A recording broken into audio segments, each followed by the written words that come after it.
பேர் கா. செல்லத்துறை, சங்கரூர் சட்டமன்ற தொகுதி, தென்காசி மாவட்டத்திலிருந்து வந்து வருகை புரிந்திருக்கேன். வங்கக்கடலில் வீற்றிருக்கும் என் இதய தெய்வத்தை வணங்கி மாண்புமிகு புரட்சித் தலைவி தியாக தலைவி சின்னம்மா அவர்களின் ஆசியுடன் சங்கரன்கோவில் சட்டமன்ற தொகுதிக்கு நான் விருப்ப மனு செலுத்தியுள்ளேன். அம்மா யாரை வேட்பாளராக அறிவித்தாலும் முழு மனதுடன் எனது கழகப் பணியை செவ்வனை செய்து 234 தொகுதியிலும் முதல் வெற்றியாக எனது தொகுதி சங்கரன்கோவில் சட்டமன்ற தொகுதியை வெற்றி பெற செய்து அம்மாவின் பொற்கரங்களில் சமர்ப்பிப்பேன். என்னுடைய நேம் செந்தில்குமார்.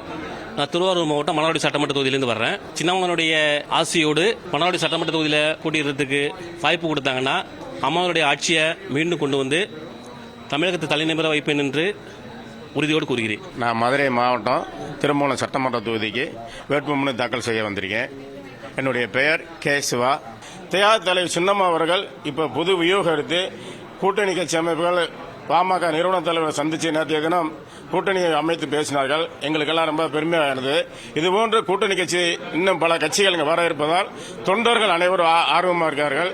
உண்மை எங்கே இருக்கும், நியாயம் எங்கே இருக்கும், தியாகம் எங்கே இருக்கும், அங்கதான் வெற்றி வாகை சூடும். தியாக தலைவர் சின்னம்மாளத்தில் இருக்கிறது.